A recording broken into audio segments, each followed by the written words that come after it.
De vuelta a su oficina, cerca de las 11, Julie le confiesa a Roberto López que por primera vez en su carrera siente miedo.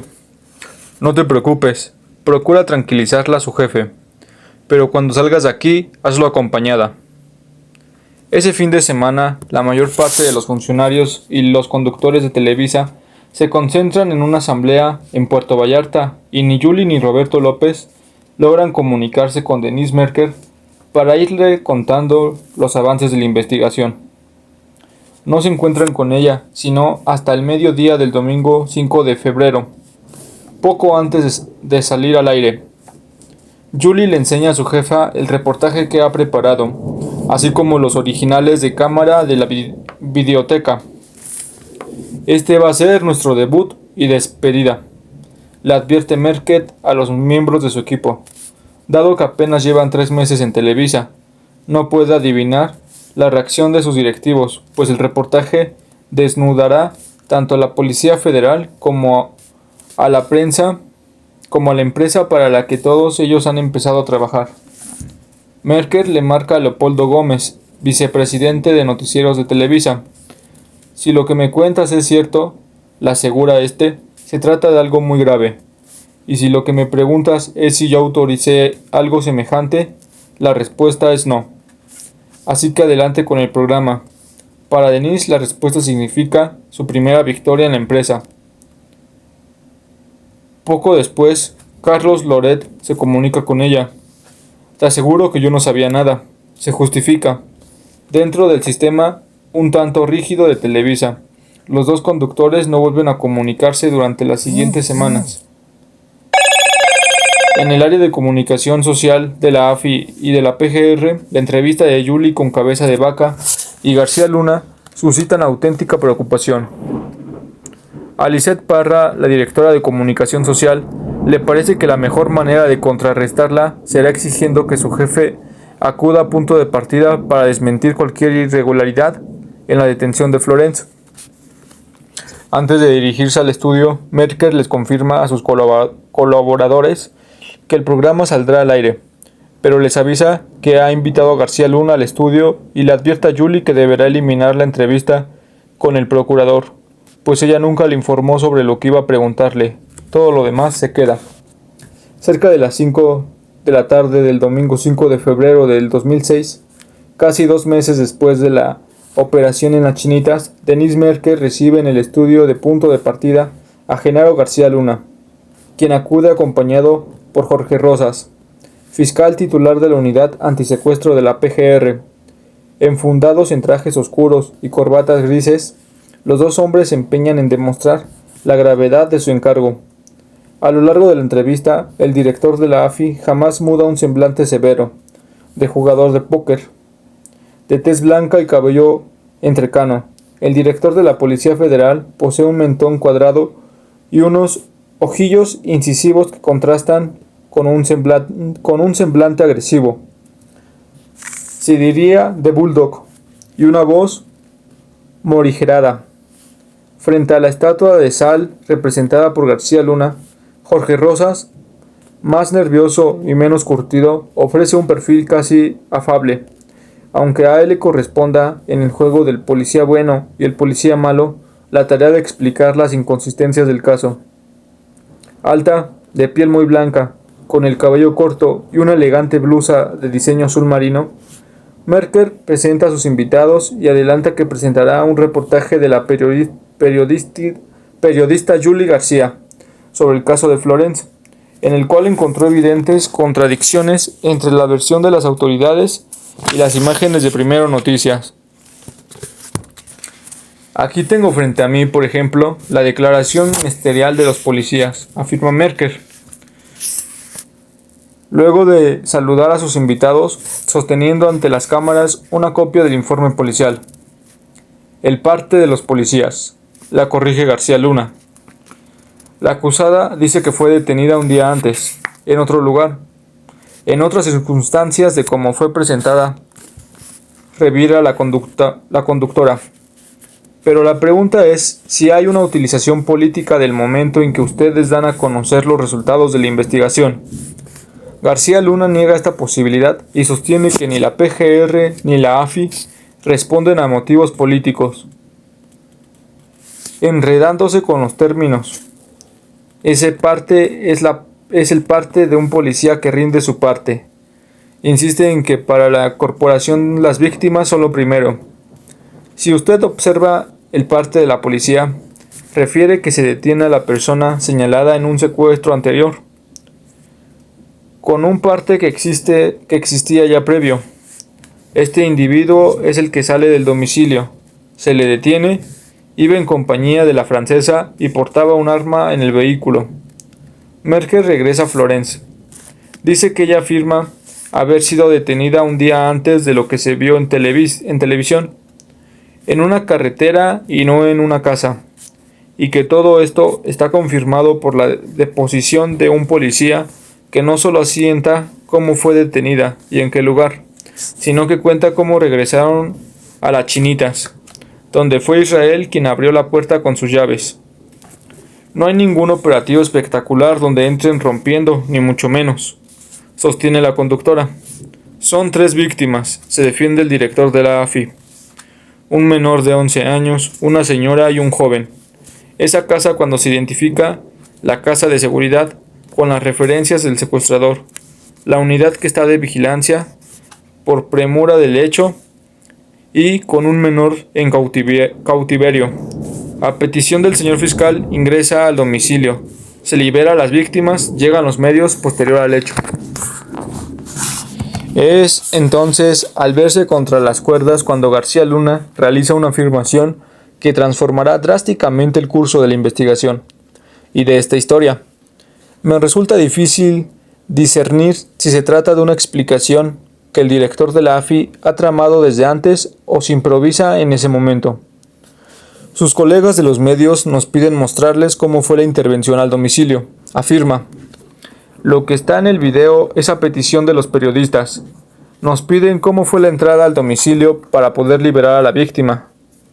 En cadena nacional, el director de la Policía Federal confiesa que la detención de Israel y Florence, tal como se vio en los 2 noticieros matutinos de mayor audiencia del país, fue una recreación a petición de esos mismos medios. Detengámonos en el sentido de su confesión. Obligado a explicar la discrepancia entre el parte de los policías y la transmisión televisiva, García Luna sostiene que esta última es una ficción. Las consecuencias de esta frase serán innumerables, pero al calor de la conversación, ni Merker ni acaso el propio García Luna alcanzan a entrever su relevancia. Forzada a continuar con la entrevista, la conductora se concentra en otra de las irregularidades del caso. ¿Pero fue el mismo día?, le pregunta a su invitado. Claro, tartamudea este. Merker invita al público a ver el reportaje de Yuli García, el cual contiene declaraciones de Florence, fragmentos del operativo transmitido el 9 de diciembre y su entrevista con Ezequiel Elizalde, quien aparece de espaldas para no ser reconocido, así como declaraciones de Cristina Ríos y el propio García Luna. Al regreso de una pausa comercial, la conductora prosigue con el interrogatorio. Enumera otros casos en los cuales la autoridad tardó en presentar a los acusados ante el Ministerio Público y pregunta: en esta búsqueda de reconocimiento, ¿no incurren en estas cosas, por ejemplo, en dejar pasar un día o 2 para presentar al acusado? Es una pregunta muy necesaria. Es un rumor a voces que, bajo las órdenes de García Luna, la Policía Federal suele resguardar a los criminales por horas o días antes de ponerlos a disposición de la autoridad ministerial. Rosas afirma que jamás ocurre así y trata de justificar la actuación de la PGR. Hay criterios ajenos a los de la investigación para dar a conocer a los delincuentes, para anunciarlo, para mostrar los operativos, reitera Merker. No, ninguno, Denis, sostiene García Luna, quien insiste en que había 9 denuncias previas contra Israel. ¿Y la diferencia de un día a qué se debe? No hay ninguna diferencia. Fue el mismo día la detención. Probablemente a lo que se refiere la ciudadana francesa es que se le detiene en la carretera, y efectivamente la casa está a pie de carretera, Ella refiere que se le detiene y se le pone a disposición del Ministerio Público y se le arraiga. Los tiempos que están en el parte policial son exactos. Se le detiene en la madrugada del día 9. El 8, corrige Denise. Sí, el 8. Trastabilla García Luna, en un lapsus que tal vez le hace decir la verdad. Ahí está el parte de la policía. ¿Entonces no hay espacios de tiempo? No. No hay un espacio de tiempo, reitera García Luna. En ningún caso, en ningún caso. García Luna y Rosas abordan otro caso de secuestro y justifican una vez más los éxitos recientes que han tenido en el combate al crimen organizado. Merkel les pregunta entonces su opinión sobre la propuesta de conceder autonomía al Ministerio Público cuando una voz del área de producción la anuncia por el chichero, el audífono que los conductores llevan al aire, que Florence se encuentra en línea. Ella no puede creerlo. A ver, ¿a quién tenemos?, le pregunta a su equipo. Julie le confirma que la llamada es auténtica. ¿Desde la casa de arraigo? La conductora se vuelve hacia sus invitados y les anuncia. La persona que está arraigada estaba escuchando el programa, Florence Cassés, y quiere entrar al aire. Los dos hombres lucen desencajados, especialmente Rosas. García Luna se escuda dando un sorbo a su café. Díganme, adelante Florence, le indica Denise. Adelante, repite la francesa. Todo el estudio estalla en risas que casi contagian a García Luna. Uno de los chistes privados del equipo de punto de partida será repetir ese adelante con acento francés. ¿Tiene algo que decir?, le pregunta Denise. Sí, fui detenida el 8 de diciembre, en la carretera, y me secuestraron en una camioneta. No fui arraigada el 9. Eso es falso, explica Florence desde el centro de arraigos, y dirigiéndose a García Luna, añade. Perdóname, señor, eso es falso, que está diciendo eso. A mí me detuvieron el 8 de diciembre a las 11 de la mañana. Estaba yo en un coche, me detuvieron, me pusieron adentro de una camioneta y me guardaron en esta camioneta todo el día del 8. El 9 en la mañana, a las 5 de la mañana, me echaron a la fuerza. A la fuerza me pegaron y a la fuerza me pusieron en esta cabañita adentro del rancho. En cuanto concluye esta frase, Florence se ve rodeada por una docena de internos y las autoridades del arraigo la obligan a colgar. El director la manda llamar de inmediato. Bravo, la felicita. Tú sí que tienes huevos. Y en vez de castigarla, se limita a decirle que a partir de ese momento los dos van a tener serios problemas. Ocurre lo contrario por primera vez. Sus compañeros de encierro comienzan a respetarla. Uno de los custodios le envía un chocolate por medio de otro interno, y un capo del narco le manda un mensaje de felicitación. Entretanto, García Luna se esfuerza por disimular su desconcierto. Viendo su gesto adusto en la pantalla, me cuesta discernir lo que piensa, si su furia se dirige hacia Florence o hacia quienes no lograron impedir que ella lo humillase en vivo frente a millones de televidentes. Con su formación francesa a cuestas, pasó 8 años en ese país. Merkel aún se asombra ante el arrojo de Florence. Ningún mexicano se atrevería a usar ese lenguaje frente a la autoridad, me dice. Nosotros hemos interiorizado el miedo a la autoridad y a la arbitrariedad del poder. Una francesa como Florence, en cambio, ejerce el droit à la parole. Esto es, el derecho a hablar y a decir su verdad frente a una autoridad que miente con descaro. En relación al comentario que está haciendo esa joven, tartamudea Rosas. Efectivamente no se la arraigó el día 9 de diciembre, sino que una vez que se concluyó el operativo y que la trasladan a las oficinas del Asiedo y luego regresan al día siguiente a la casa, lo interrumpe Merkel. Esas son todas actuaciones que se realizaron. Trastabilla Rosas. García Luna lo interrumpe. Todas el día 9, afirma contundente. Pero ella dice que fue el día 8 a las 11 de la mañana, aclara la periodista. 9, 10 y 11 de diciembre, balbucea Rosas. Pues obviamente aquí hay algo irresoluble. Una contradicción, pero no es lugar para decirlo, concluye Merkel. Cuando García Luna y Rosas abandonan el estudio, Merkel reúne a su equipo como cada domingo. para evaluar el programa. Mi reportaje salió desfasado. Se queja Julie con el productor. No se peleen.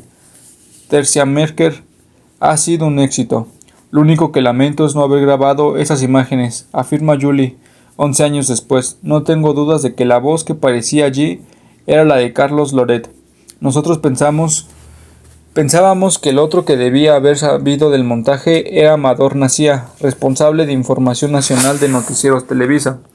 Lo que nadie avisora aquella tarde es que García Luna en realidad ha ganado la partida, para ocultar una mentira: la detención en vivo de 2 secuestradores y la liberación de 3 víctimas.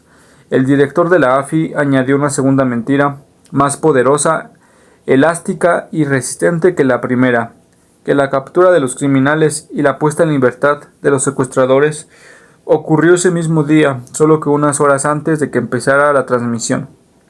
El problema que se le presenta a la AFI y a la PGR en su esfuerzo por recomponer la historia consiste en que los tiempos establecidos en el informe policial no coinciden con las declaraciones de García Luna en punto de partida. Para corregir el entuerto, el 1 de marzo son llamados a declarar, en virtud de una investigación interna de la AFI, los agentes Escalona, Burto, Zabaleta y Servín. El primero en comparecer es el agente Servín, quien afirma que, por un error, señaló que la operación para capturar a Israel y a Florence se inició a las 5, cuando en realidad fue a las 4, según esta nueva cronología.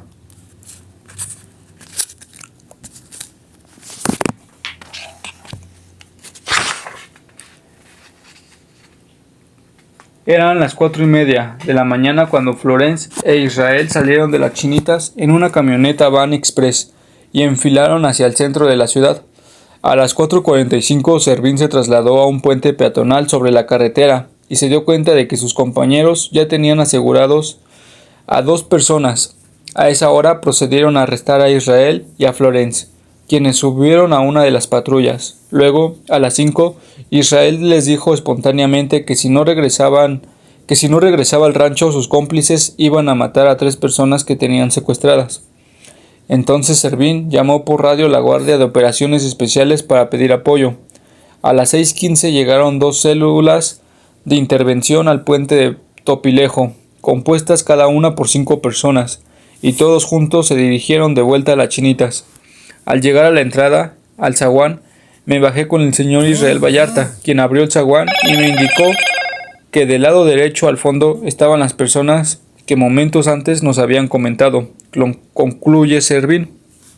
El investigador le pregunta entonces a qué hora ocurrió el rescate de las víctimas. Eran como las 6:30, ya que todo fue muy rápido, sostiene. En ninguna parte de su declaración el agente Servín menciona que la prensa estuviese en el lugar y tampoco reconoce que él o alguno de sus compañeros hubiesen participado en una recreación a petición de los medios, como aseveró su jefe.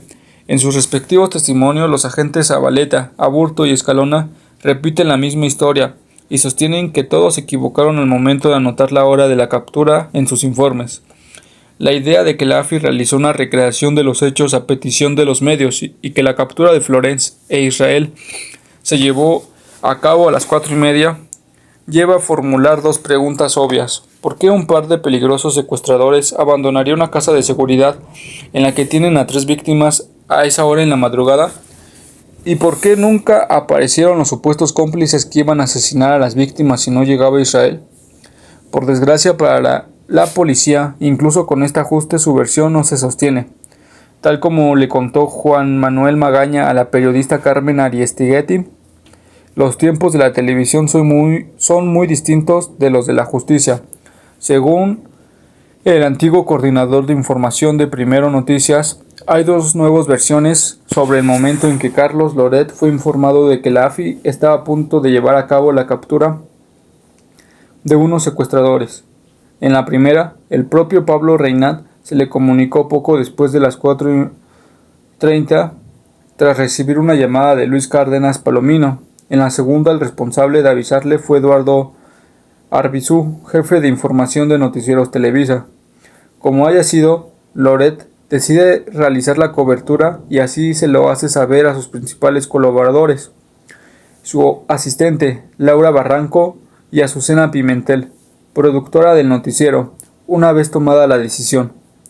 Magaña afirma que Loret no tenía por qué consultarla con ningún directivo de la empresa.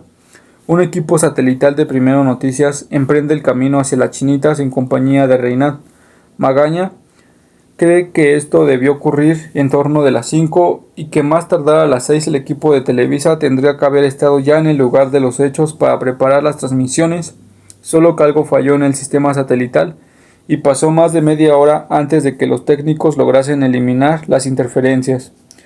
Todo esto lleva a Magaña a concluir que los empleados de Televisa debieron arribar hacia las 6 y por tanto debieron haber presenciado la captura inicial de los secuestradores antes de que ésta se repitiese ante las cámaras.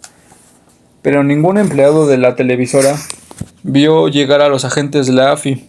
Tampoco existe ningún testimonio que confirme que algún medio haya solicitado la repetición de los hechos para grabarlos. Si en verdad los agentes de la AFI llegaron a las Chinitas a la hora que refirieron en su testimonio corregido, a las 6:30, el inicio del operativo tuvo que haber sido recogido por las cámaras de Televisa. En vez de ello, los que estas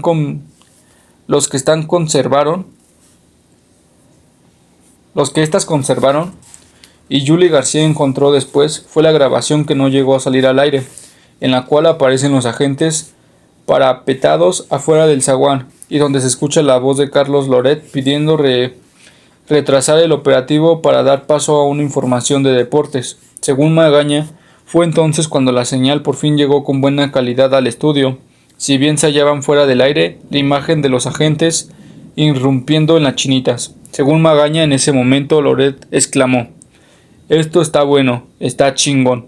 ¿Será que pueden regresar?». A lo que Reina replicó: «Sí, nada más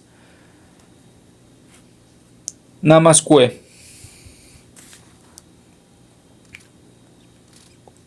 A los agentes no les quedó otro remedio que volver a su posición inicial en espera de la orden de repetir su entrada al rancho.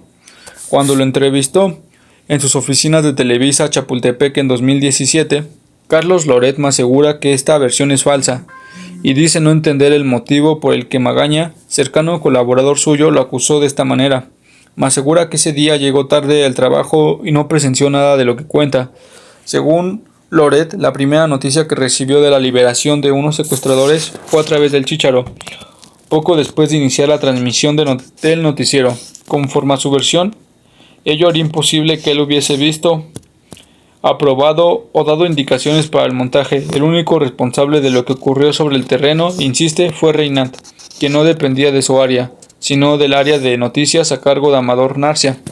Por su parte, Magaña me asegura que él llegó al estudio a las 6 y que su reencuentro de lo ocurrido en el estudio de Primero Noticias, realizado en 2012, obedeció únicamente a una cuestión de conciencia. Durante la junta habitual del equipo de punto de partida el lunes 14 de febrero de 2006, Merker le comunica a sus colaboradores el resultado de su reunión de esa mañana con Leopoldo Gómez y la plana mayor de Noticieros Televisa, en la cual se ha tomado la decisión de despedir al reportero Pablo Reynat. ¿Y Carlos y Amador?, pregunta Yuli, refiriéndose a Carlos Loret y Amador Narcia. Denise le explica que a ellos no les ocurrirá nada, es injusto, se enfada la colombiana. Ellos sabían. Esa semana Yuli cae enferma. En los pasillos de Televisa la miran con desdén, sino con hostilidad.